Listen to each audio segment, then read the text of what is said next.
Alors, bonsoir à tous, chers invités. Je me présente, Nathalie de Marsulis-Varin. Je suis la présidente directrice générale du Cyrano et je suis ravie de vous accueillir ce soir à cet événement grand public qui s'inscrit dans le cadre des activités du 30e anniversaire de Cyrano. 30 ans que notre réseau de plus de 200 chercheurs de toutes les universités du Québec, mais aussi d'ailleurs au Canada, aux États-Unis, en Europe, met son expertise au service de la prise de décision stratégique et des politiques publiques. Nous essayons de produire des données probantes et des analyses économiques des décisions autour des grands enjeux de société. Alors, je veux souligner la présence ce soir avec nous de Louise Roy, notre présidente du conseil d'administration de Cyrano, les deux fondateurs de Cyrano, Robert Lacroix et Marcel Boyer, professeur émérite à l'Université de Montréal, plusieurs chercheurs et chercheuses du Cyrano, et notamment des chercheurs principaux. Je vais souligner la présence de Raquel Fonseca, professeure à l'UQAM et co-chercheuse principale du grand thème « Inégalité et pauvreté » avec Marcus Posquet, dans lequel s'inscrit cet événement. Les travaux qui sont menés au Cyrano dans le cadre du grand thème « Inégalité et pauvreté » s'intéressent aux enjeux d'inégalité entre les personnes. On travaille à la fois sur les inégalités des chances, les inégalités de revenus, inégalités de richesse, inégalités dans l'accès au marché du travail, inégalités hommes-femmes, inégalités au niveau de la transmission intergénérationnelle, les problèmes de mobilité, ou on pourrait dire d'absence de mobilité sociale. Les travaux de la chaire de recherche sur les enjeux économiques intergénérationnels, la CREI, sont aussi au cœur des travaux de Cyrano sur ces sujets. Dans le cadre du 30e anniversaire de Cyrano, qui va durer toute l'année, on a commencé en fait en septembre en annonçant le 30e, et donc en fait jusqu'en juin l'année prochaine, on va avoir des activités spéciales. Aujourd'hui, le Québec se trouve à un tournant déterminant dans la lutte de l'itinérance, et il était essentiel pour nous d'organiser cette table ronde, favorisant les échanges entre la recherche, la société civile, les acteurs et actrices sur le terrain et le public. C'est la force du Cyrano d'être un forum pour allier savoir et décision. Alors nous sommes ravis d'avoir ce soir avec nous le journaliste Yves Boisvert de la Presse qui va animer ces échanges. Je vais le laisser présenter les membres du panel que je remercie de leur présence. J'en profite aussi pour commencer par remercier l'équipe Cyrano qui a aidé à l'organisation de l'événement, notamment ma collègue Carole Vincent, directrice de la mobilisation des connaissances, qui fera le mot de la fin de l'événement.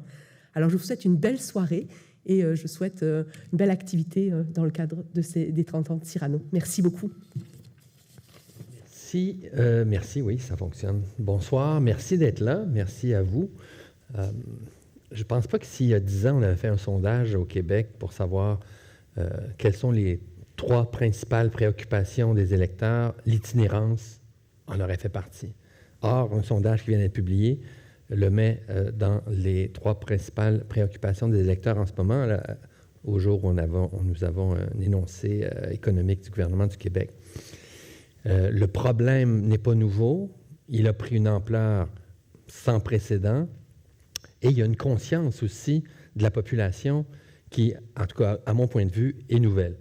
Il y a eu beaucoup de prise de conscience dans les médias, il y a eu beaucoup de reportages, et là, il y a comme un sentiment, je pense, mais on va en discuter, de ce qui se passe, vraiment une crise là, qui semble durable et qui semble s'aggraver. Alors, pour en parler, nous avons ici 5 experts, des gens de terrain, des gens de recherche qui se penchent là-dessus depuis de nombreuses années. Et vous fouillerez même la version courte de leur curriculum vitae. Si je devais la lire, nous ferait passer les 2 heures au complet sans qu'ils puissent dire un mot. Alors, je vais vous les présenter brièvement, mais je veux simplement vous dire, il y a des micros dans la salle. Je sais que parmi vous, il y a des gens qui sont dans les organismes, qui sont à la ville, qui sont des chercheurs, qui sont simplement concernés par le sujet. Alors, il va y avoir une discussion ici, mais après, je vous invite fortement, et si l'invitation ne suffit pas, on vous incitera à venir participer à la discussion, à poser des questions, puis à relancer le débat avec nos invités. Pour commencer, je vais donner la parole à Michel Simard, qui depuis plus de 30 ans est impliqué dans le domaine de l'itinérance, a été consultant un peu partout au Québec. Je pense que Michel peut nous dresser, disons, un état des lieux de la situation actuelle, parce qu'évidemment, c'est très visible à Montréal, mais ça l'est ailleurs aussi au Québec. Et donc, je pense que Michel est le mieux placé pour nous en parler. Merci. Bon, je vais vous parler de faire un peu l'état du problème de l'itinérance actuellement au niveau du Québec. Pas le problème vécu par les personnes, les tragédies, les gens qui sont autour d'eux, pas le problème non plus vécu nécessairement au niveau d'un organisme, mais le problème vécu au niveau de la collectivité de l'ensemble du Québec. Si on prend le Québec comme dire on est une grande famille collective, qu'est-ce qui nous arrive? Et ce que je vais vous présenter est basé sur mon expérience à travers le Québec, dans différentes régions du Québec, et une étude que j'ai faite en 2022 sur les cartographies qu'ont réalisées les CIUS de différentes régions du Québec sur l'état des services d'hébergement en itinérance au Québec.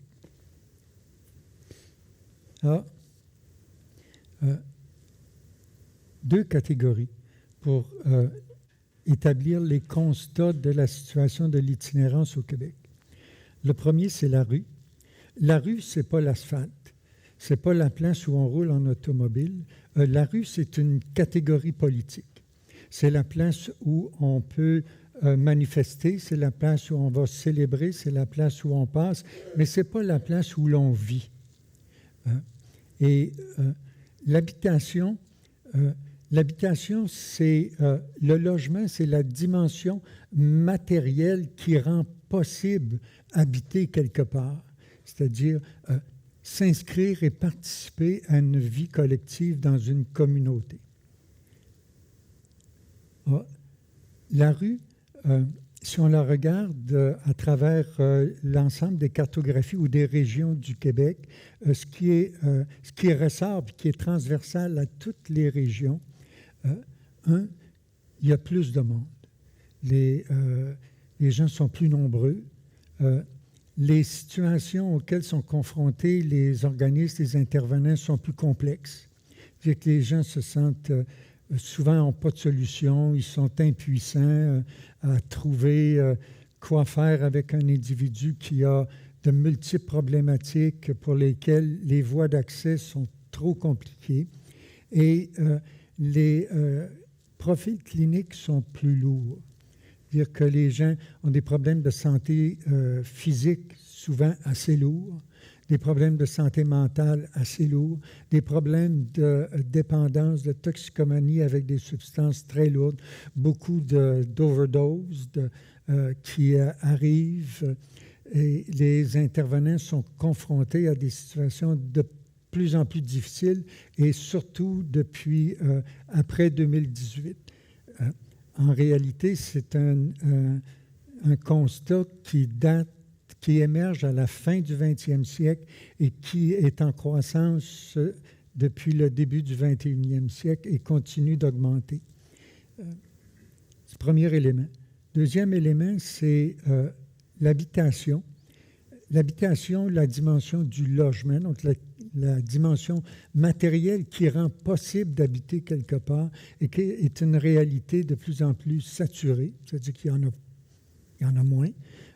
S'il y en a, c'est inabordable pour la population qui est à la rue. Et souvent, même s'il serait abordable, elle est inaccessible parce que les gens ont des profils cliniques trop compliqués, ne sont pas accompagnés, c'est trop difficile pour eux d'avoir accès. Alors, si on résume, je vais revenir, je suis allé trop rapidement dans mon affaire. La rue est en augmentation et l'habitation est en diminution. Alors, c'est un baromètre qui mesure la fracture sociale au sein de la société québécoise. Et elle nous permet, dans la durée, d'évaluer la dynamique de désaffiliation sociale au sein qui accompagne le développement de la société.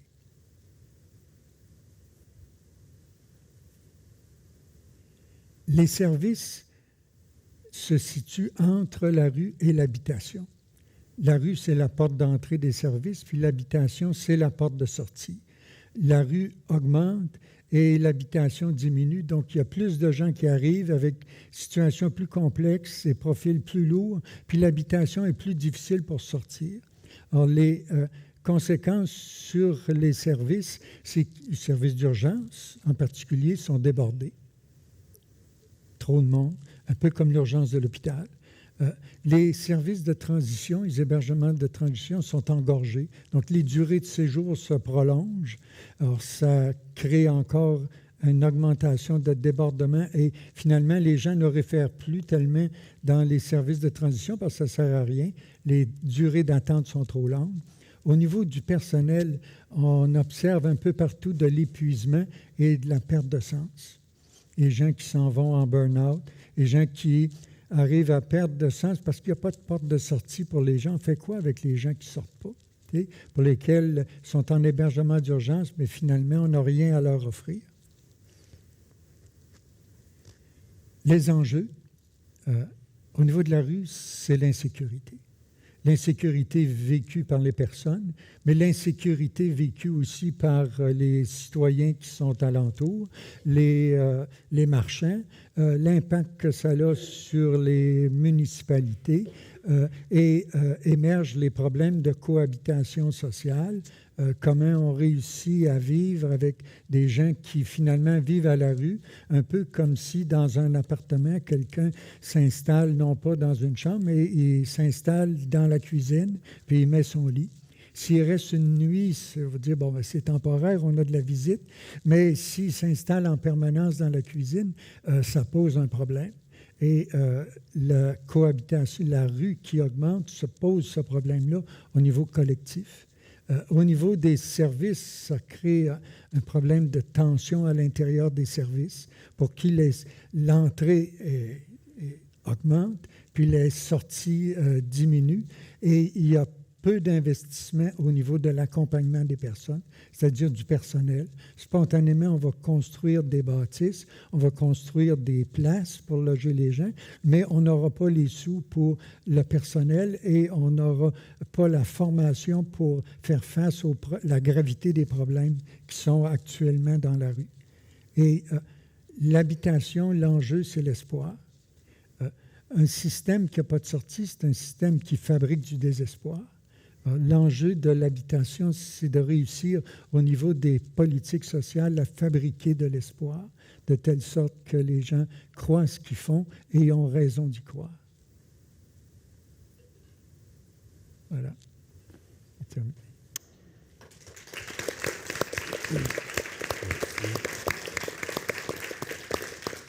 Merci, Michel. Je passe la parole à Sonia Côté, qui est PDG du Chaînon, un organisme que vous connaissez sûrement, qui existe depuis, je pense, 90 ans, c'est ça, oui. Et qui vient en aide aux femmes. Alors, vous allez nous parler peut-être de l'espoir ou de comment vous le vivez sur le terrain. Merci. Je pense que Michel t'a fait une bonne entrée en matière. Nous allons plonger sur le terrain. Je vous amène avec moi dans les coulisses du Chaînon.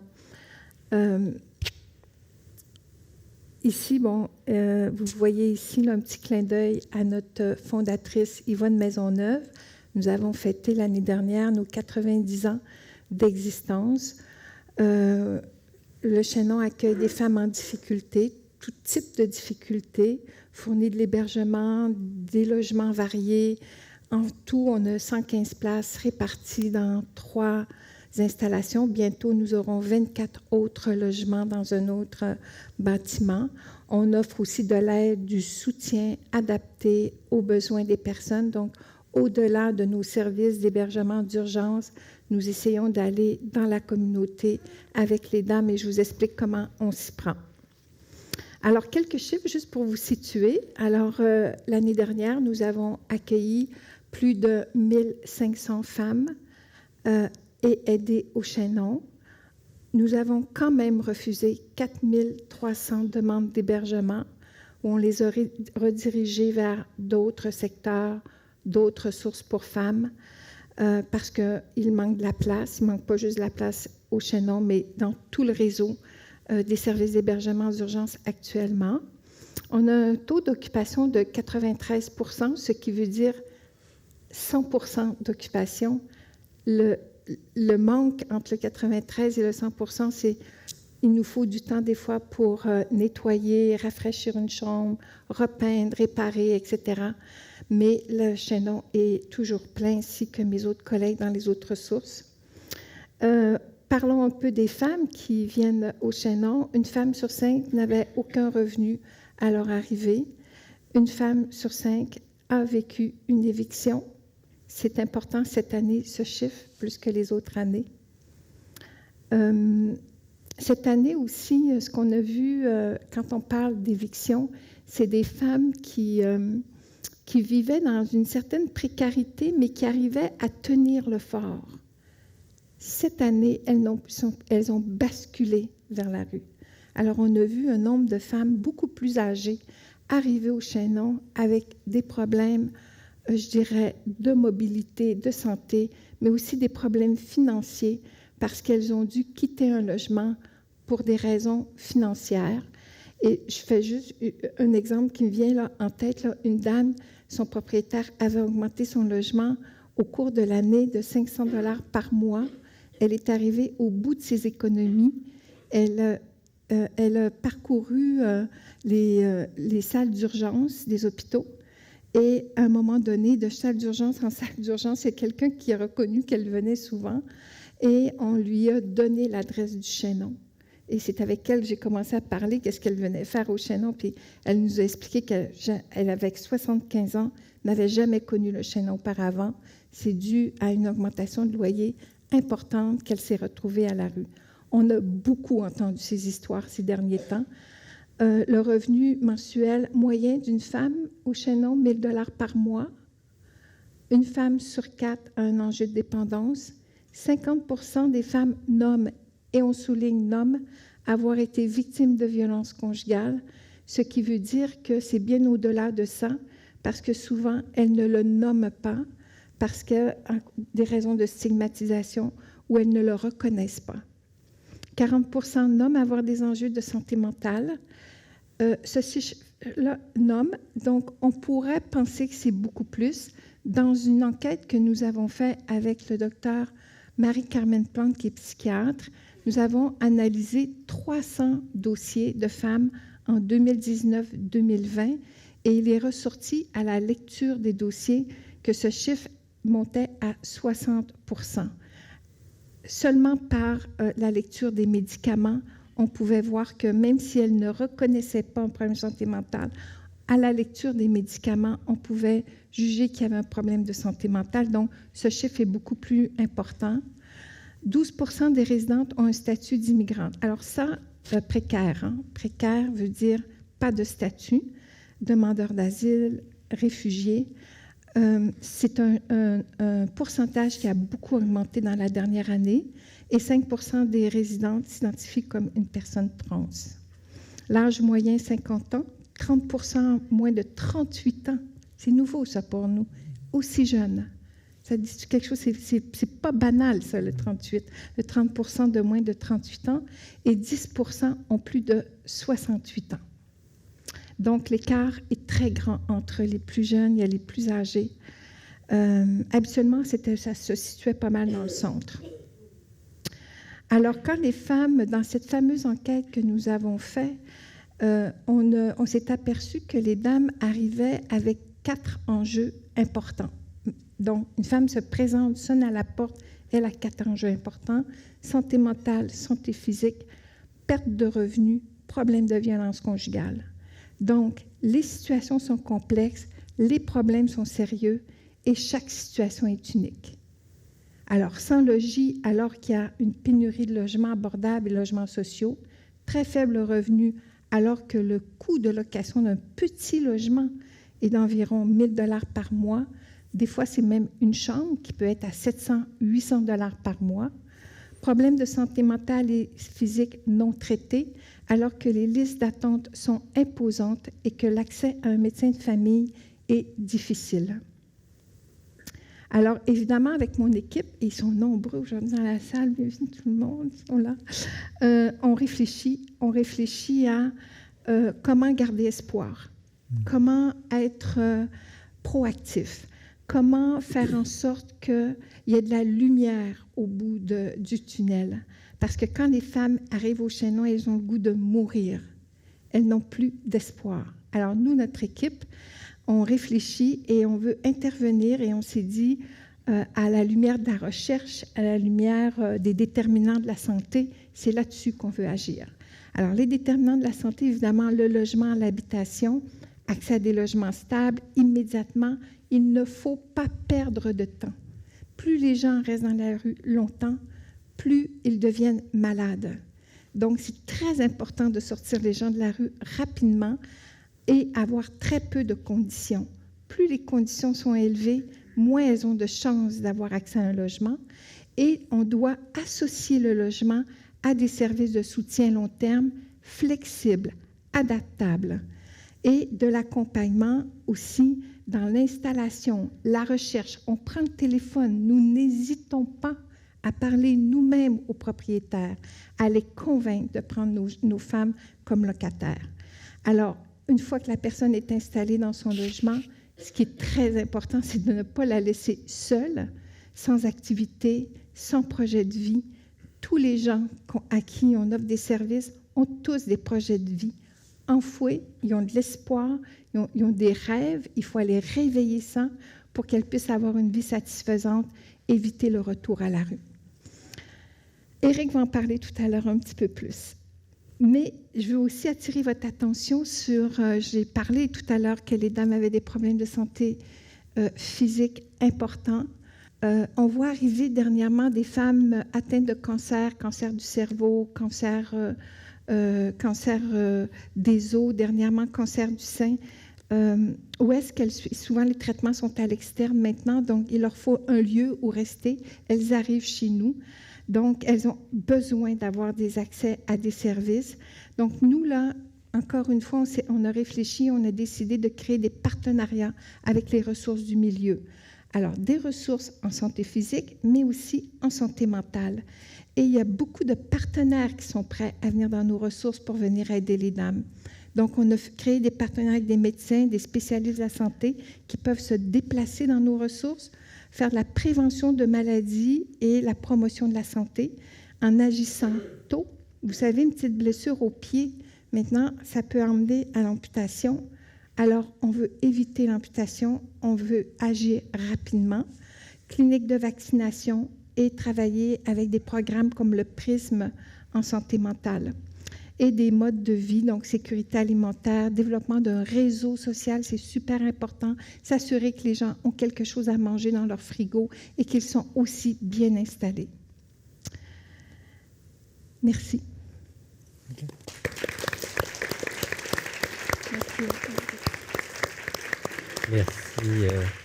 Merci Sonia. Je passe la parole maintenant à Éric Latimer, qui est économiste, professeur à McGill, chercheur en santé associé à l'hôpital Douglas et qui va nous compléter le portrait là, je pense que vous allez nous parler notamment du recensement qui a eu lieu au mois d'octobre et des pistes de solutions. Je vais vous laisser la parole. Merci beaucoup. Merci d'être ici. Donc, en fait, là, on a un peu dressé la table sur le problème.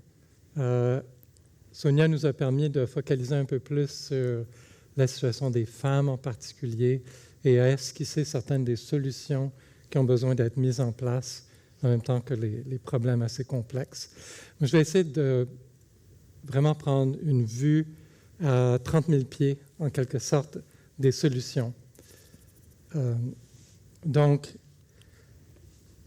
je pense qu'il y a différentes façons qu'on peut classifier les grands axes d'action qui ont besoin d'être pris pour grandement réduire le nombre de personnes en situation d'itinérance.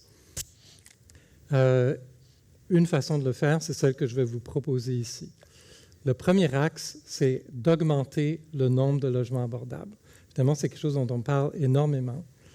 Comment est-ce qu'on peut faire ça? En fait, c'est plus complexe qu'on peut l'imaginer. C'est possible pour le gouvernement. Et d'ailleurs, la Ville de Montréal le fait actuellement. Elle utilise son droit de péremption par moment pour acheter notamment des maisons de chambre. Donc, c'est possible d'acheter des bâtiments existants, de les retirer du marché compétitif privé et de s'assurer que les loyers demeurent à un niveau raisonnable.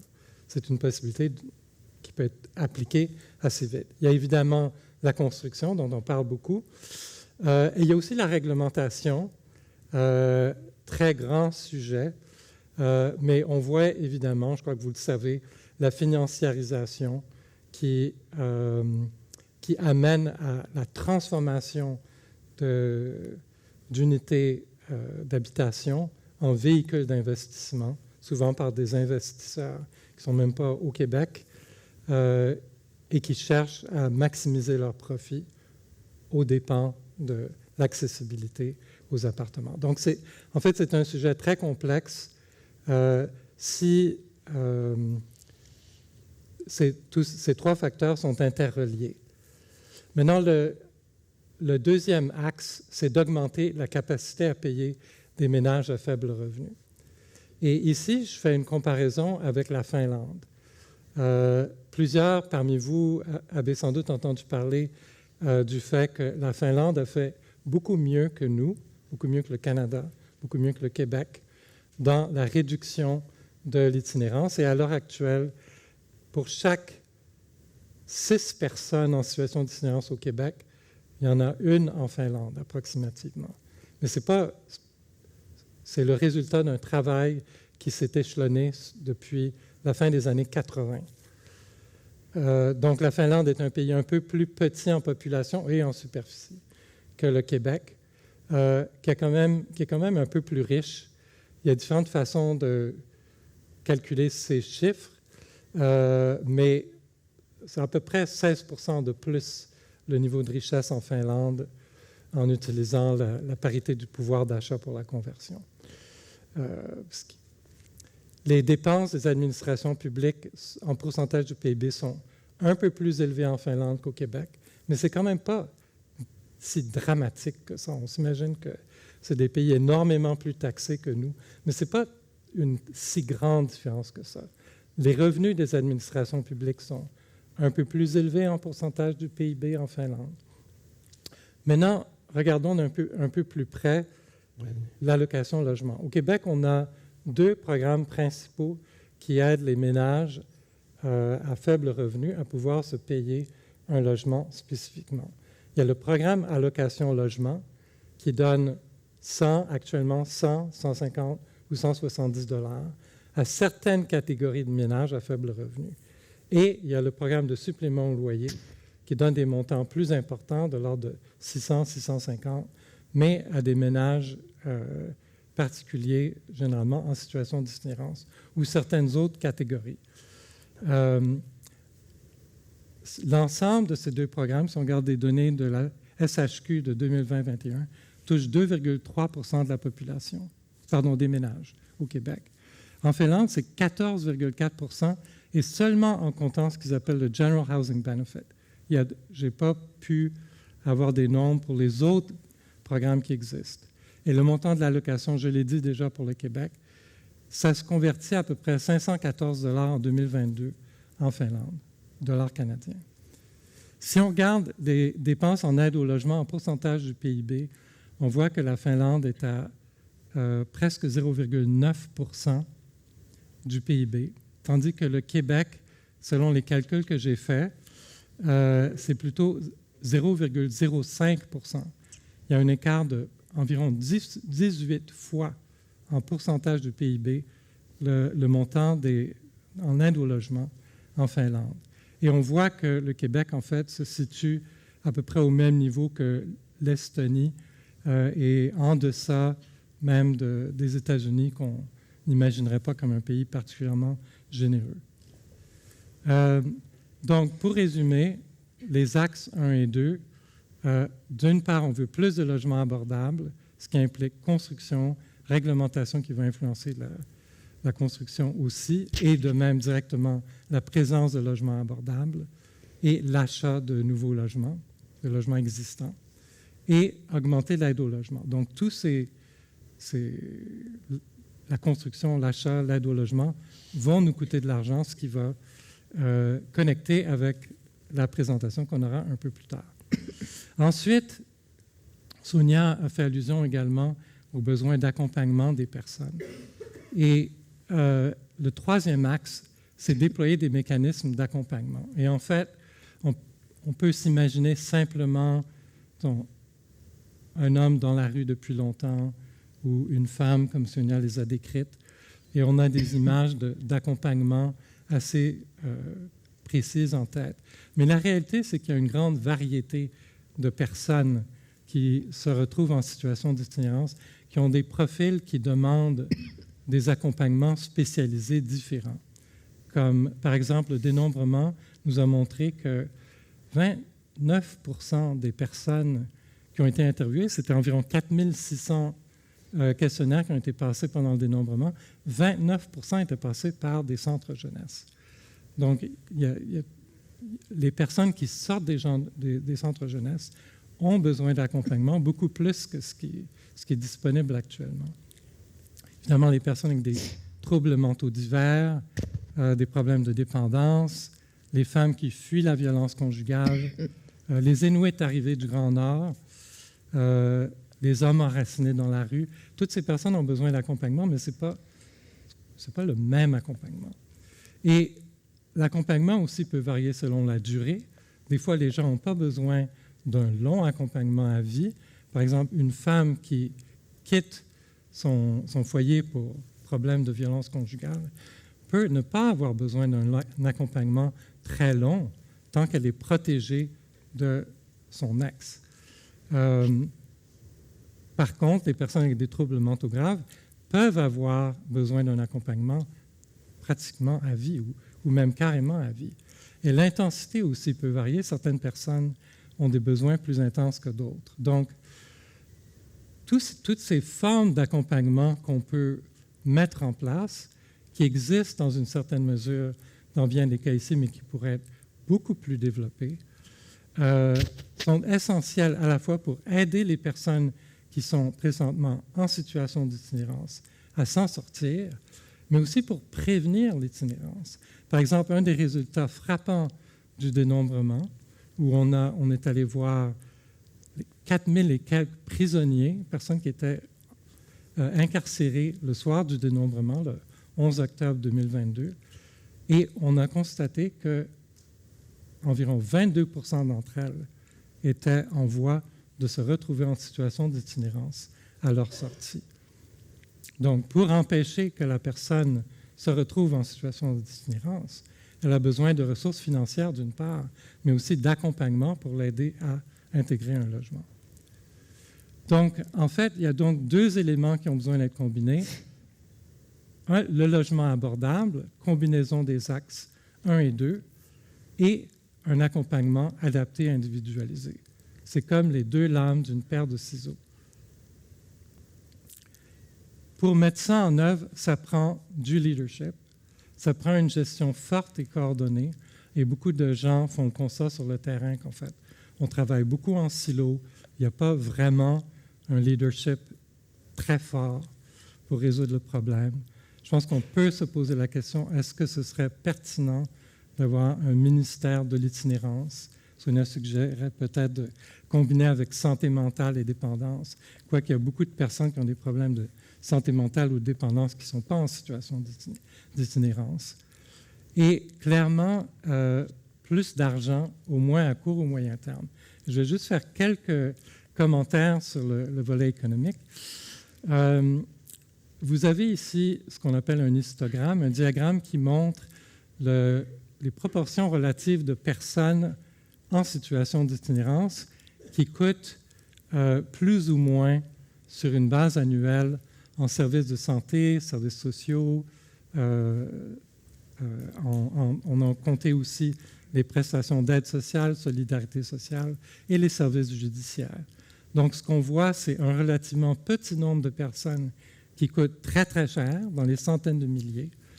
L'échantillon ici d'environ 950 personnes qui étaient dans le groupe de services habituels d'une grande étude multisite l'étude at home chez soi.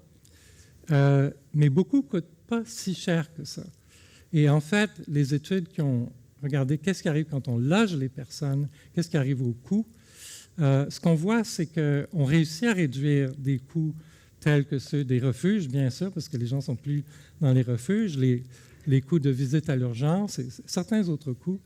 Mais globalement, au moins sur un horizon de 1 à 2 ans, on ne compense pas complètement le coût de l'intervention.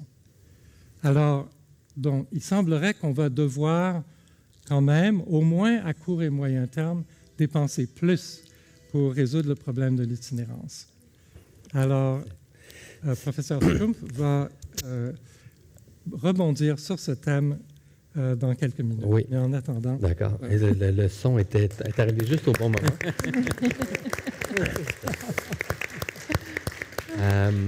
Merci.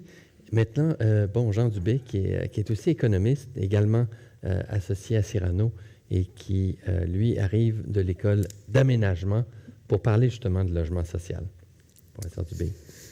Oui, bien en fait, je reprends l'axe 1 sur l'abordabilité, mais l'abordabilité, ça inclut aussi les logements sociaux, mais ce qu'on se rend compte en fait quand on veut essayer de développer du logement social, c'est qu'on fait beaucoup face à un phénomène qu'on appelle du « not in my backyard », le NIMBY. Donc, on veut bien, effectivement, aider les populations en permettant d'avoir du logement social, mais on a souvent des levées de boucliers, en fait, qui disent, pas à côté de chez nous. Donc, développer, mais ailleurs sur le territoire. Et un des arguments qui est souvent apporté pour justifier cette position-là, c'est la position individuelle et dire, si vous faites ça, dans le fond, ça va diminuer la valeur de ma maison. Et donc, finalement, vous allez me pénaliser via une perte de valeur que je vais encourir. Et ce qu'on a fait, en fait, avec l'étude ici, qui a été publiée, en fait, à la fois chez Housing Policy Debate, et vous retrouvez aussi la version française vulgarisée et plus courte dans la série Perspectives de Cyrano, c'est justement de se poser la question, qu'est-ce qui se passe quand on implante du nouveau logement social sur les valeurs des transactions avoisinantes? Et comment on a fait ça? On s'est concentré plus spécifiquement sur le programme Accès Logis. Donc, la Ville de Québec nous a donné accès à l'ensemble des logements qui ont été construits depuis entre 2004 et 2020. Ça représentait à peu près 157 immeubles qui ont été construits sur le territoire de la Ville de Québec. Et ce qu'on a fait à partir de la géolocalisation de ces immeubles-là, c'est d'aller voir, si vous regardez sur la figure, en fait, qu'est-ce qui se passe avec les prix des maisons qui sont dans un rayon plutôt près du nouveau logement social par rapport à d'autres transactions qui sont situées un petit peu plus loin et qui, logiquement, devraient pas nécessairement subir quelconque influence liée justement à la construction du nouveau logement social. Et ce qu'on essaie de faire avec ça, c'est une expérience un peu qui ressemble à expérience pharmacologique, c'est-à-dire qu'il y a des maisons en fait qui ont des traitements, c'est-à-dire qu'on a implanté un nouveau logement social à proximité et il y en a d'autres quartiers qui ne subissent pas nécessairement cette implantation-là et on vient vérifier qu'est-ce qui se passe, donc c'est quoi l'écart de prix avant qu'il y ait une implantation de logement social et une fois qu'il y a eu l'implantation de logement social, quel est maintenant cet écart de prix-là? Et logiquement, s'il y a une décroissance, l'écart devrait augmenter avec l'arrivée du logement social. S'il n'y a pas de décroissance, on ne devrait pas mesurer de différence justement avant et après. Et s'il y a décroissance, la différence devrait être peut-être un petit peu plus petite après. Donc, c'est un petit peu ce qu'on essaie de venir vérifier. On a géolocalisé en fait l'ensemble de ces logements sociaux-là sur le territoire. Ce que vous voyez un petit peu, donc les points rouges, c'est les logements sociaux. Ce que vous voyez en gris plus foncé, c'est l'ensemble des transactions, mais celles qu'on n'a pas nécessairement retenues pour l'analyse. Et en gris plus pâle, c'est celles qu'on a jugées comme étant relativement près des logements sociaux et donc potentiellement touchées par l'implantation d'un nouveau logement social. Et bon, avec tout ça ici, ce qu'on a fait, on a fait une analyse un petit peu complète. Donc, en fait, la littérature suggère qu'il peut y avoir un effet, mais que l'effet, il varie aussi en fonction de différentes variables, si on veut. Ce n'est pas juste un effet de proximité, c'est aussi un effet de concentration, c'est aussi un effet de quelle distance on est par rapport au centre-ville. Et donc, ce qu'on a fait ici, on a essayé, et le type de clientèle, ce qu'on a fait ici, c'est tenter d'isoler justement pour chacun de ces facteurs-là, comment cette prime ou comment les prix qui varient avant versus après implantation peuvent bouger. Et ce qu'on voit, en fait, ce que vous voyez sur la figure ici, c'est comment les primes, donc les différences avant et après, varient en fonction de la taille de l'immeuble de logement social qui est implanté et aussi en fonction de sa distance au centre-ville. Donc ici, je ne parle même pas de distance par rapport au nouvel immeuble parce que la distance, règle générale, c'est associé à une prime qui est positive. Donc, si on s'attend à ce qu'a priori, ça diminue les valeurs, en fait, c'est même le contraire qui se passe. Et donc, c'est un effet d'urbanisation qui vient dominer finalement l'effet de crainte liée au type de logement qui vient s'implanter.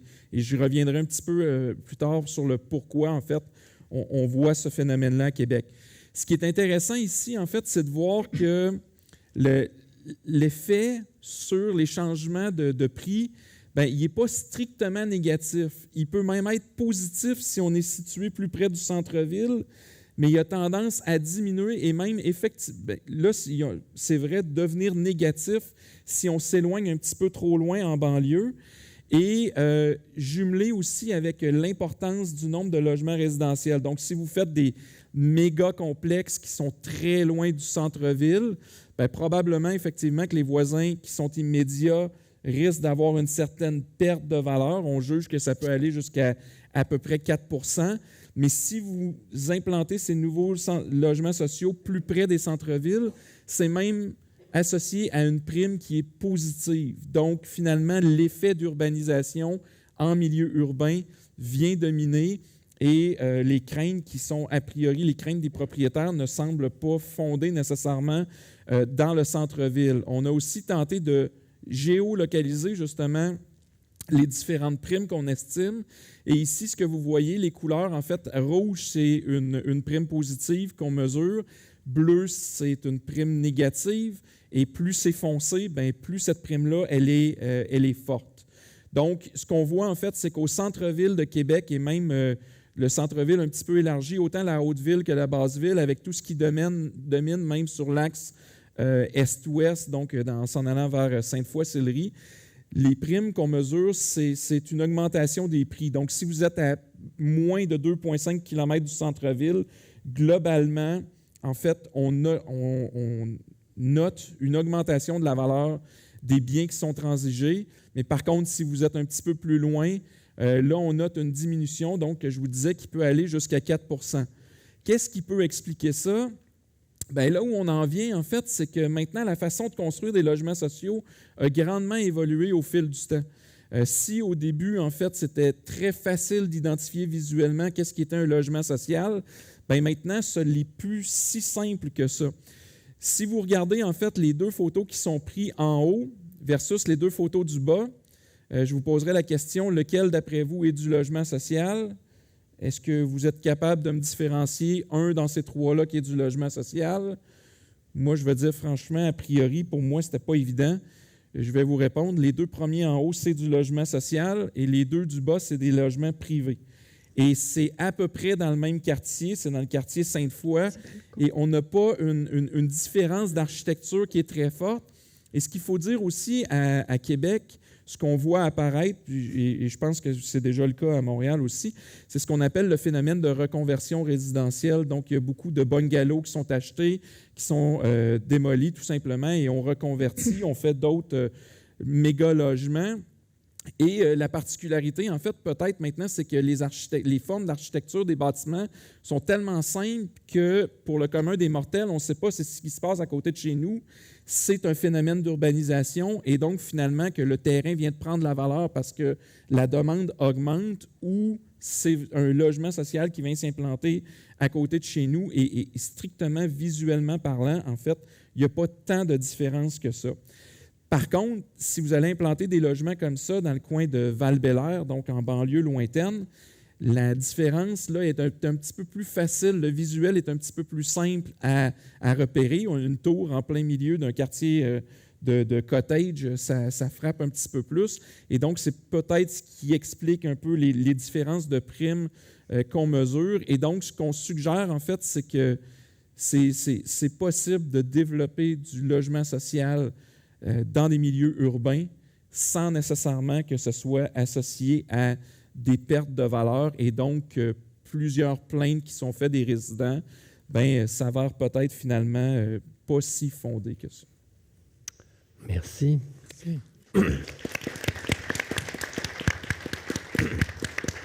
J'ai le goût de vous demander, c'est quoi exactement le centre-ville de Québec? Là? Mais, il y en a deux. Ça sera pour une autre, ça sera pour tantôt. Une autre chicane. Professeur Aaron Strumpf, merci, j'ai pratiqué avant, qui est aussi économiste et chercheur à McGill, va clore ce premier tour de table. Merci. Même s'il y a juste des petites tables. Allez-y. Je vais essayer de compléter un peu le portrait en vous parlant des analyses des coûts-bénéfices, qui est quelque chose de très économique, mais qui est primordial quand notre société essaie de décider si il faut faire des investissements. Ça arrive surtout en santé et services sociaux, mais ils sont aussi communs quand on pense à l'environnement, l'éducation, système de transport, etc. Donc, dès qu'on entend parler des effets, des coûts, des interventions pour réduire l'itinérance, c'est pas mal commun qu'on entend des économies qui sont faites. Donc, vous voyez ici deux études, une très récente qui parle du fait que quand on intervient à augmenter l'hébergement stable, les coûts des interventions sont largement compensés par des économies parce que les gens ont moins besoin de services de santé, etc. Et il y a 10 ans même, il y avait cette question de comment on peut faire des économies, faire des interventions par rapport à l'itinérance. Et je ne veux pas me concentrer sur les détails de ces analyses ou de la véracité de tout ça. Ce que je veux argumenter, c'est que de demander des preuves des économies liées aux interventions par rapport à l'itinérance, ce n'est pas la bonne chose, c'est pas la bonne question à poser, ni la bonne façon de l'envisager. Je pense que d'exiger les économies avant d'agir, c'est une norme trop restrictive et ce n'est pas la même norme qui est utilisée dans nos systèmes de santé et de services sociaux au Québec ni au Canada. Donc, imaginons si on réfléchit si on devrait implémenter un programme de dépistage du cancer du poumon. Est-ce qu'on pose la question, est-ce qu'on va faire économiser de l'argent que les gens ne développent pas le cancer du poumon et on n'a pas besoin de les traiter? Pas du tout. On met en place ces interventions parce que ça améliore la santé de la population et ça réduit leur souffrance. Je pense qu'une différence très importante entre la lutte contre le cancer et l'itinérance, c'est le degré dont on attribue la responsabilité personnelle à ces éventualités. Donc, c'est une croyance profondément ancrée que c'est la malchance qui nous amène vers le cancer et c'est les mauvais choix qui nous amènent vers l'itinérance. Et je pense que cette attribution inégale nous pousse à exiger que les interventions en itinérance, c'est financé eux-mêmes, même qu'on est prêt de dépenser l'argent pour améliorer la santé et le bien-être de nous et la société. Donc, en santé et services sociaux, normalement, on demande que les interventions ont un bon rapport coût-efficacité ou des coûts-bénéfices. Ça veut dire quoi? Que les bienfaits d'une intervention apportent des avantages qui ont la valeur des coûts. Ou autrement dit, que les gains en santé sont plus hauts pour cette intervention qu'une autre. Donc, on peut imaginer des axes ici. L'axe horizontal nous montre des bénéfices additionnels d'une intervention, pendant que l'axe vertical nous montre les coûts additionnels. Et quand il y a beaucoup de bénéfices pour des bas coûts, on est dans les zones vertes, où on peut dire que le rapport coût-avantage est très raisonnable versus le coin en haut à gauche, en orange, où cette intervention est moins raisonnable. Mais je veux insister sur le fait que tous les coûts ici sont positifs. Il n'y a aucune économie là-dedans. Okay? On va payer pour les gains en santé. Donc, notre Institut national d'excellence en santé et services sociaux, l'INES, a un mandat à évaluer les nouveaux médicaments, les nouveaux traitements, et faire des recommandations auprès le M3S. Autrement dit, est-ce que le RAMQ devrait payer pour ces traitements, oui ou non, et sous quelles conditions? Donc, la première étape dans une analyse coût-bénéfice, c'est d'évaluer la valeur thérapeutique. Donc, l'INES, première étape, c'est de regarder l'axe horizontal. Est-ce qu'il y a des bénéfices avec ce nouveau traitement par rapport aux traitements existants? Deuxièmement, ils évaluent le rapport entre les coûts et l'efficacité. Et on regarde ici 3 médicaments qui ont reçu des avis favorables dans les derniers mois de l'INES. Un médicament pour le cancer poumon dans les zones vertes qui, on juge, il y a des gains en santé avec un coût très raisonnable. Un autre médicament pour l'asthme, le coin en haut à gauche, qui apporte des gains en santé pour un coût moins raisonnable. Mais quand même, l'INES a recommandé que tous ces médicaments sont approuvés et couverts par la RAMQ. Troisième étape, c'est de regarder l'impact sur le budget de la RAMQ sur 3 ans. Et c'est intéressant parce que peu importe le prix pour les gains en santé, l'impact sur le budget va varier selon les nombres de patients touchés, le nombre de traitements nécessaires, etc. Donc, mon argument ici, c'est que les interventions qui visent l'itinérance devraient être soumises à la même norme, qu'elles produisent des avantages à un coût raisonnable et non qu'elles permettent d'économiser l'argent dans l'avenir. Et donc, c'est certain que la preuve reste de démontrer que les interventions sont efficaces, qui apportent des avantages d'un coût raisonnable. Mais c'est ça. Donc, comment faisons ça? Il faut certains éléments clés, certainement des estimations des coûts pour ces interventions des programmes. Et surtout, s'il y a des économies, des coûts connexes, c'est pertinent de les prendre en compte aussi, d'avoir les coûts nets. Cette situation est toujours compliquée parce que, comme nous savons, il y a les gouvernements municipaux, provinciaux, fédéraux, il y a beaucoup de monde impliqué. Les dépenses de quelqu'un vont être les économies de quelqu'un d'autre, donc ce n'est pas si simple, mais en gros, c'est ça. Des preuves concernant les effets de ces interventions, c'est vraiment important.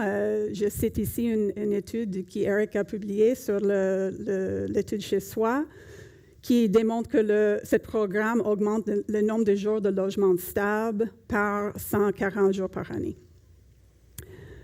La difficulté en faire de ce type d'évaluation, c'est normalement que les interventions sont complexes. Il y a plusieurs types de désavantages. Ce n'est pas juste la survie, par exemple, ou la réduction de l'hypertension. Les effets peuvent arriver pendant des longues périodes, etc. Donc, c'est compliqué, mais ce n'est pas impossible parce qu'on réussit à le faire. La question qui tue, c'est peut-être la valeur de ces avantages. Donc, combien vaut-il un jour supplémentaire de logement abordable? Ce n'est pas tout à fait évident, mais on a créé des outils semblables en pensant de la santé. Donc, je suis confiante qu'on serait capable. On peut aussi regarder l'exemple de l'ASCOT, qui est une mesure de qualité de vie développée au Royaume-Uni, qui met le focus surtout sur les éléments comme le contrôle de sa vie quotidienne, la sécurité personnelle et la dignité, comme exemple. Donc, en résumé, je pense qu'on doit faire progresser notre capacité à évaluer les interventions en itinérance en utilisant les cadres des coûts-efficacité. Je veux souligner des cadres, plutôt les idées, les concepts. C'est certain que les outils doivent être adaptés. Ça va nous permettre de comparer entre les différentes interventions qui visent l'itinérance, mais aussi, et peut-être plus important, de comparer avec d'autres investissements sociaux en matière de santé et bien-être. Et deuxièmement, il faut éliminer, à mon avis, les deux poids, deux mesures dans les politiques visant l'itinérance. Ça doit être un bon rapport coût-avantage et non des économies qui sont pertinents et d'avoir un peu de prudence et cohérence dans notre façon de penser de la responsabilité personnelle. Merci.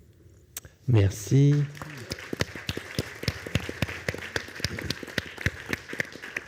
Alors, le thème de la discussion était, le but c'était d'arriver à des solutions existent et on va approfondir ça dans...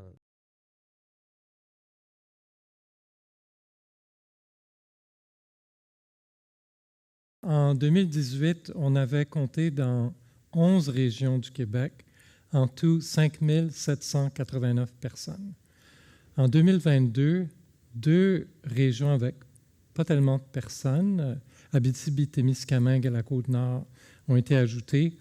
Il y a quelques ajustements méthodologiques ont été faits, comme j'ai mentionné les personnes incarcérées. Ça a été fait de façon beaucoup plus précise et on a compté beaucoup plus de monde qu'en 2018. C'est qu'on est arrivé à un chiffre de 10 000, pas 10 001, pas 9 999, mais exactement 10 000. Ce qui représente une augmentation, je ne me souviens plus du chiffre exact, mais c'est plus que 44 %. L'autre chiffre qui a beaucoup été rapporté dans les médias, c'est une augmentation de 44 %. Ça, c'est si on tient compte des différences méthodologiques pour avoir comme un pourcentage qui représente l'augmentation réelle. Il y a 2 choses frappantes dans ce 44 %, je trouve.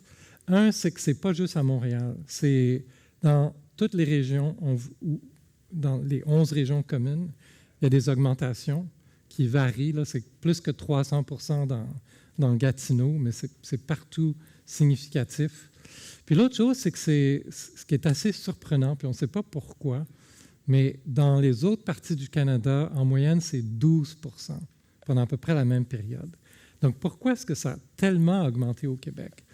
C'est une question pour laquelle on n'a pas de réponse. Dans les causes que les gens nomment pour la perte de leur logement la plus récente, l'expulsion est maintenant au premier rang, je pense que c'est 22 % environ, je crois. Puis il y a les 2 autres chiffres que je vous ai donnés, là, le 22 % pour les prisonniers, puis 29 % pour les gens qui sont passés par les centres jeunesse. Ça nous dit que le problème est grandissant. En fait, ça fait juste confirmer ce qu'on voit sur le terrain. Et vous dites que ça a augmenté plus que dans le reste du Canada, mais est-ce qu'on était en dessous ou est-ce qu'on est dans les plus graves ou c'est semblable? Non, on demeure quand même en proportion en dessous de la plupart des provinces canadiennes. Okay. Je regarde. C'est quand même moins grave qu'à Toronto, moins grave qu'à Vancouver. À Edmonton, ça a beaucoup augmenté. Calgary, quand même, continue sur leur pente descendante lente. Ils ont une approche logement d'abord, comme Sonia le décrivait. Okay. Mais on commence à rattraper le reste du Canada. Je pense qu'on a mal mesuré l'impact imposé à la fragilité humaine des développements qu'on a au Québec et depuis la Révolution tranquille. On est un monde qui est axé sur la performance, sur la personne, se développer. Beaucoup de gens ne passent pas le test, si je peux dire. Là, et comment on fait pour aider les personnes qui sont fragiles, qui sont en état de plus grande précarité? On le voit en santé mentale. On a fait la sortie des institutions avec une sorte d'optimisme naïf, à mon avis. Là. On a bien réussi je dirais la désinstitutionnalisation des patients, mais on a mal réussi la désinstitutionnalisation des professionnels. Beaucoup plus difficile de les amener dans la communauté. Ça demande des choses qu'on n'a pas fait. Et on avait cette espèce d'optimisme de dire, on va sortir les gens de cette espèce d'enfermement, puis ils vont être autonomes, vont avoir un logement. Mais on a sous-estimé la difficulté que c'est pour vivre pour une personne aujourd'hui, dans le monde d'aujourd'hui. En tout cas, pour beaucoup de nous qui réussissons, on dit c'est bon, mais on est stressé, on est anxiogène, et les gens vivent beaucoup de dépression, beaucoup tombent dans le vide. Si on se ramène durant les années 50, c'est plutôt de la culpabilité, du refoulement. Aujourd'hui, les gens ne refoulent pas, là, et ils tombent en dépression. Mais c'est ce que vous aviez l'air de dire que dans les 10 dernières ou 15 dernières années, peut-être j'ai mal compris, que les cas s'aggravaient d'année en année. Oui, effectivement. Et je dirais même depuis, disons, juste un peu avant la pandémie, on a dans beaucoup de régions les problèmes avec les substances comme les amphétamines qui génèrent des comportements assez problématiques, plus de violence, plus d'agressivité. Alors ça, c'est très difficile, mais tu maries ça avec quelque chose comme des problèmes de santé physique, des problèmes de santé mentale, mais tu n'as pas de diagnostic autour de ça. Et tu arrives dans un service d'hébergement où tu as quelqu'un qui est une jeune intervenante qui sort du cégep puis qui doit l'accueillir, puis complètement débordé. Est-ce que vous avez pris connaissance, je pense que oui, des mesures qui viennent d'être annoncées, les 22 millions, 1,2 milliard. Est-ce qu'il y en a qui veulent, dans l'énoncé économique, il y a eu des mesures qui ont été annoncées pour lutter contre l'itinérance. Est-ce qu'il y en a qui veulent se prononcer là-dessus? Est-ce que vous avez eu le temps de réfléchir à ça? Monsieur Latimer, vous aviez l'air d'avoir... Je trouve désolant l'accent qui est mis sur l'hébergement d'urgence. C'est sûr qu'on en a besoin, mais ce n'est pas la bonne direction à long terme. Okay. Il faut miser beaucoup plus sur aider les gens à intégrer un logement. Donc, le 1,8 milliard pour construire, c'était quoi, 4 000 logements? Bon, ça va dans la bonne direction, certainement, mais j'aurais voulu aussi voir plus d'argent sur l'aide au logement. Est-ce que vous avez chiffré, vous avez comparé avec la Finlande, mais est-ce que vous avez chiffré ce que serait le budget nécessaire pour arriver à des résultats semblables? Je crois que c'est vraiment difficile à dire, honnêtement. Là. C'est une question que je me suis posée, mais on ne sait pas. C'est un système très complexe. Il y a toutes sortes de facteurs qui influencent le nombre de personnes en situation d'itinérance. Alors, je crois qu'il faut beaucoup plus penser ça en termes... On va faire un premier pas cette année. On va mettre de l'argent sur tous les fronts que j'ai nommés. Puis on va voir ce que ça donne. Puis là, on va mettre de l'argent l'année qui suit. Puis on va continuer comme ça. Là, ce qu'on voit, c'est qu'on a quand même mis des mesures en place. Mais on voit que ça ne suffit absolument pas. L'itinérance augmente rapidement, malgré les plans d'action en santé mentale, malgré les millions qui ont été mis dans différentes mesures dans le plan d'action. Est-ce que le bout le plus difficile, c'est pas la construction, mais c'est l'autre axe dont vous avez parlé, c'est-à-dire le suivi, le soutien? Sonia?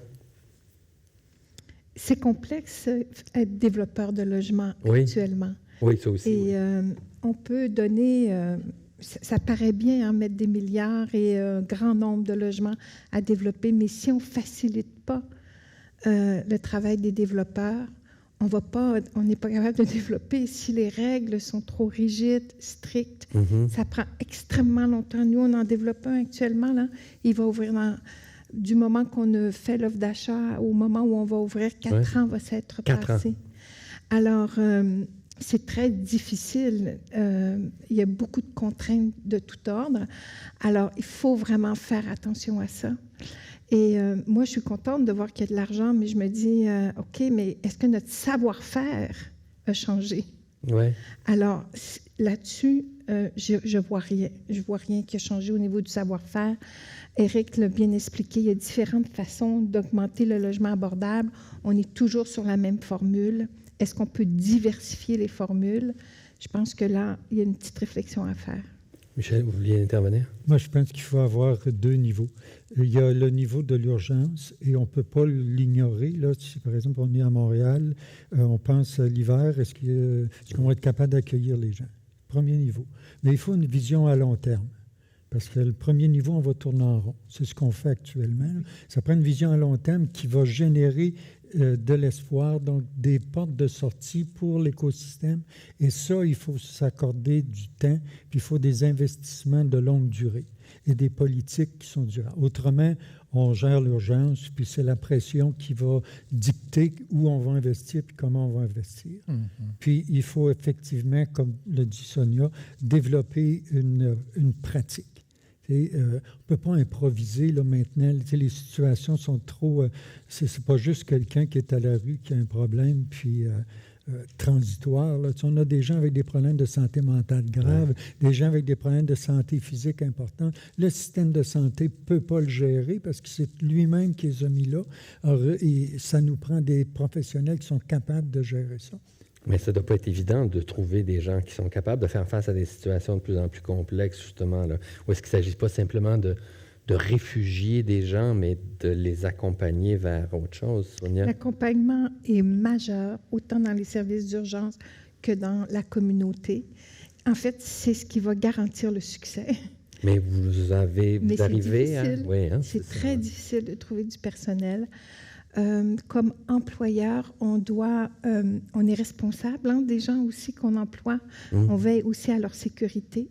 Donc, il faut leur donner les bons outils, la bonne formation, de la formation continue. Puis pour ça, il nous faut des gens, il faut être capable de les payer. Vous le savez, le communautaire, c'est toujours le dernier, je dirais, le dernier maillon qu'on va considérer dans un budget. En fait, on ne l'a même pas considéré, à ce que j'ai comme compris. Alors, c'est sûr que c'est difficile pour nous de recruter. Et de compétitionner avec le réseau public. Les familles sont découragées, ils n'ont plus d'énergie. Nous, on est une équipe pour prendre soin d'une personne. Souvent, c'est des personnes qui ont tout donné. Et vous savez, ce n'est pas facile dans le réseau de la santé pour avoir de l'information et même être inclus dans un plan de soins comme famille. Alors souvent, les familles sont laissées pour compte et sont... je dirais, découragés. Ils essaient tant bien que mal d'aider, mais pour ça, ils ne peuvent plus le faire seuls. Alors, ils doivent compter sur une communauté de soins, une communauté, je dirais, d'organismes qui va venir les soutenir.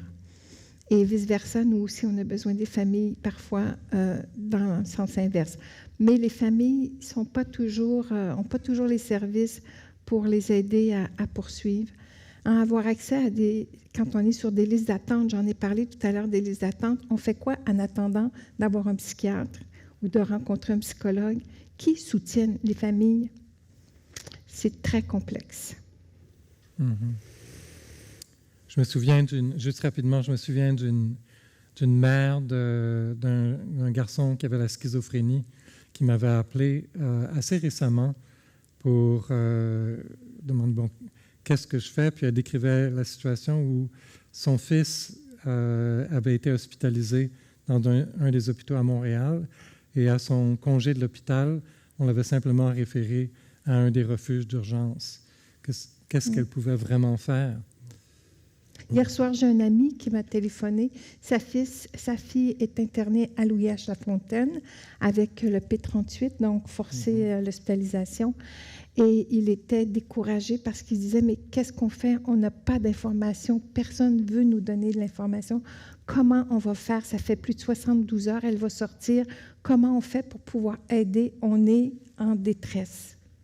Dans un projet que nous avons fait, Éric et moi, qui s'appelle le projet Chez Soi, où on a testé une approche qui s'appelle Housing First ou Logement d'abord, nous avons travaillé avec des personnes qui étaient dans la rue depuis un certain nombre de temps et on les sortait rapidement de la rue, monsieur, à partir de leur choix. Et ça, là, je le dis, là, le choix est capital et central dans l'approche. Donc, quand on part à partir du choix de la personne, on peut rarement se tromper. C'est quand on impose notre propre choix ou le choix d'une société à une personne, et là, on s'éloigne des meilleures pratiques. Donc, plus on vise le choix de la personne, de son quartier, du type de logement, je réponds en même temps à la dame de la Maison Sainte-Marie, plus on Marguerite, excusez-moi, Maison Marguerite, plus on se rapproche du choix de la personne, plus les résultats sont bons. On a rencontré très peu de personnes qui refusaient d'aller en logement. Ils ont très peur de se tromper. Ils craignent d'être rejetés, de ne pas être capables de remplir les conditions d'un bon locataire. Mais la clé de ça, de notre côté, c'est le soutien. Et le soutien, encore là, c'est pas un soutien n'importe comment, là. C'est un soutien où il y a des façons de faire pour respecter la personne, toujours dans le choix qu'elle décide, mais en même temps, sans brusquer. Et en la suivant, même s'il perd le logement, on reprend dès le lendemain à trouver un autre logement de son choix. Et il ne faut pas lâcher. Il ne faut jamais lâcher. Ça, c'est notre travail à nous sur le terrain, de ne jamais lâcher. Et on sait que si on a ces conditions gagnantes, on se rapproche d'une personne qui va être logée et qui va rester logée. Nous avons, je ne sais plus combien de pourcentage de personnes nous, dans le projet Chez Soi, on avait 76 propriétaires privés qui étaient partenaires avec nous. À la fin du projet, 2 ans et demi ou 3 ans plus tard, on avait encore 73 propriétaires qui étaient toujours avec nous. Donc, oui, c'est possible, mais il faut en prendre soin de ces propriétaires-là. Il faut prendre soin aussi de l'entourage du propriétaire, puis il faut prendre soin de la famille. Donc, ça demande des équipes qui sont bien formées, bien payées aussi, ça va de soi. Et donc, voilà. Fait que moi, je dis, oui, c'est possible. Et je crois peu que des gens font le choix à moins 20 d'être dehors. Moi, je ne crois pas. En tout cas, j'ai rarement vu ça. Oui, je voudrais ajouter aussi que de ce que j'ai entendu, la première fois qu'une personne se trouve comme contrainte d'aller en refuge, c'est très difficile parce que c'est un changement identitaire. La deuxième fois, c'est plus facile. Les gens finalement, changent leur sentiment de qui ils sont et peuvent s'habituer à être une personne qui vit dans la rue. Et on a eu un cas sur 280 personnes logées dans le projet Chez Soi. Je n'ai entendu parler que d'un seul cas où une personne avait été logée et où, après un certain temps, elle a décidé, après tout, je pense que je préfère habiter à la rue puis à quitter son logement. Donc, pour moi, ça touche à un autre sujet. Je crois qu'on voit dans les médias une partie du discours qui est alentour de tout l'enjeu de cohabitation.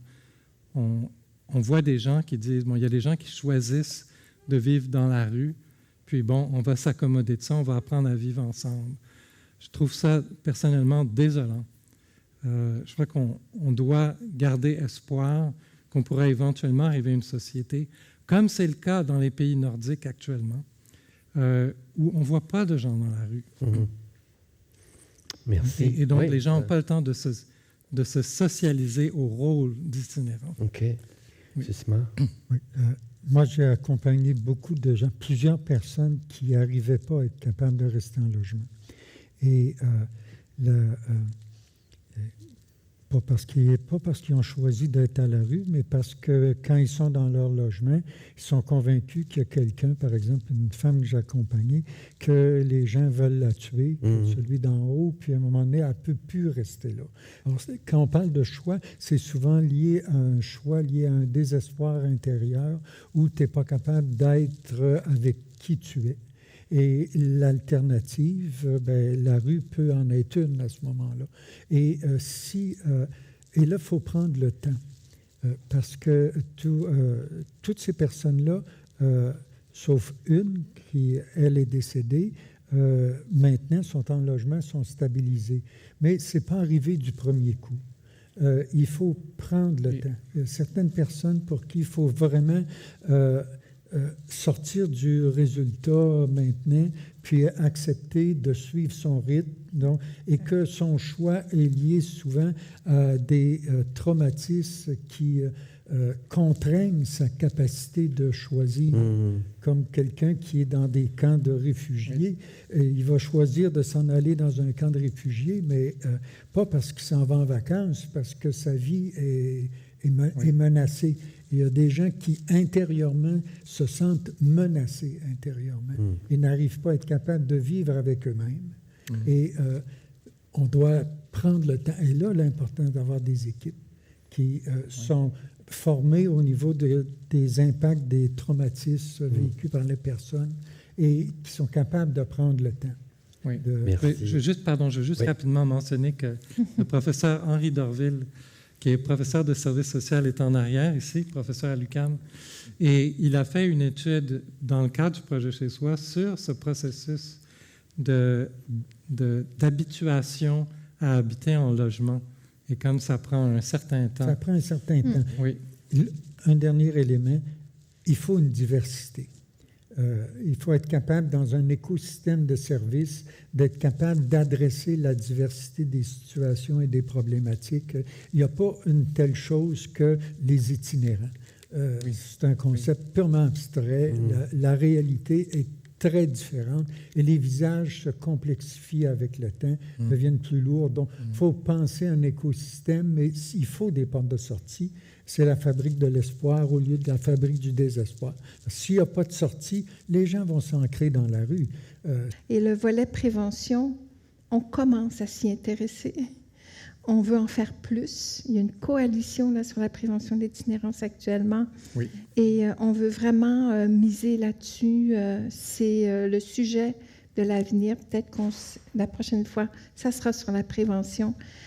Éric a déjà parlé que les prisons, la DPJ, nous, on parle d'éviction, le tribunal administratif, là, quand il évince quelqu'un, là, qu'est-ce qu'on peut faire là? Parce qu'on sait que cette personne-là a un risque de se retrouver à la rue. Une personne qui quitte l'hôpital dans un soin psychiatrique, on sait qu'elle risque d'avoir un hébergement extrêmement précaire. Alors, il y a des endroits comme ça, très ciblés, où on peut intervenir. Et comment on fait pour colliger ces données-là? Là?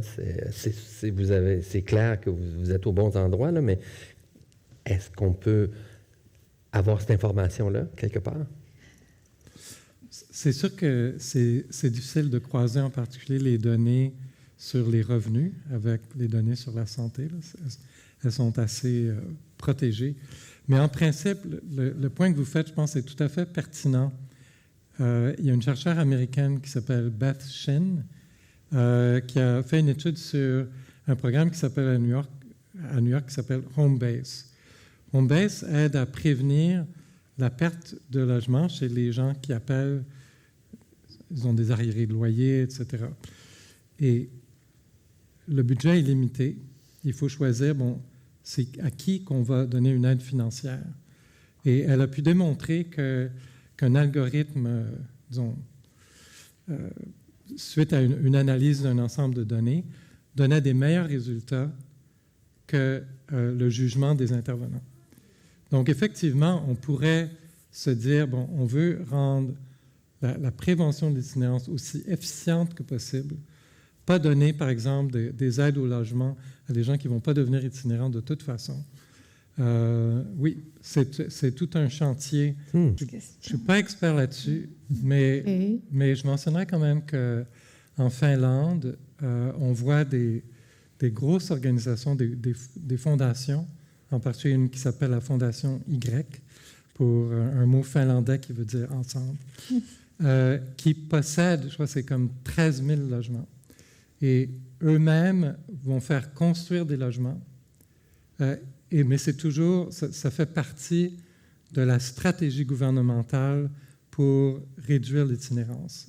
Donc c'est une des remarques intéressantes aussi que la directrice de la recherche, j'étais là au mois de juin, c'est pour ça que j'en ai appris un peu. Une de ces remarques, c'était que de leur expérience, les blocs de 30 à 35 unités semblent être ceux qui fonctionnent le mieux, où il y avait le moins de problèmes. Donc, je crois qu'on a la SHDM, on a des entités à Montréal qui sont approximativement dans le même genre, mais ce n'est pas nécessaire pour le gouvernement en tant que tel d'être le propriétaire de ces unités, mais il faut que ce soit une entité dont la mission est de protéger l'abordabilité du logement. Tout à fait. Donc, c'est l'approche à but non lucratif, dans le fond, souvent. OK. Oui. Parfait. Merci. J'aimerais ça ajouter quelque chose là-dessus. Très certainement, le physique, la brique et le béton, c'est super important. Mais en même temps, pour rentrer dans ces logements-là, plus il y a des critères, moins on peut intéresser les personnes, ça devient des obstacles. Oui. Pour aplanir ces critères-là, on le fait avec le projet Chez Soi. On a mis presque pas de conditions, en fait 2 conditions très simples, et pour avoir une adhésion rapide. Alors, c'est sûr que si on a une liste de documents administratifs à fournir, faire un rapport d'impôt, parce que souvent, dans le logement social, on demande le rapport d'impôt. Ils n'ont pas fait de rapport d'impôt depuis des années. Vous pouvez vous imaginer qu'est-ce que ça veut dire pour une personne. C'est complexe. Alors, il faut revoir aussi nos façons de faire, pas juste de bâtir, mais d'avoir accès. L'accessibilité, il y a un problème ici. Alors, je suis Carole Vincent, je suis directrice de la mobilisation des connaissances au Cyrano. Alors, je veux vous remercier. Jean a dû prendre un train vers le centre-ville de Québec. Erin a dû quitter. Donc, je vous remercie, Éric, Sonia, Michel, et bien sûr, merci, M. Boisvert, d'avoir accepté notre invitation d'animer. Merci à vous parce que vous avez été nombreux. C'est notre premier événement du genre là, pour le 30e anniversaire du Cyrano. C'est un succès. Et puis, merci d'avoir participé, d'avoir partagé aussi vos expertises. On a un partage d'expertise ici, mais dans la salle aussi, clairement.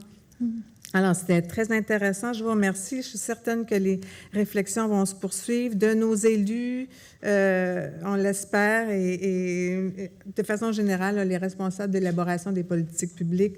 Je pense qu'on a vraiment généré des connaissances ici qui vont être très utiles.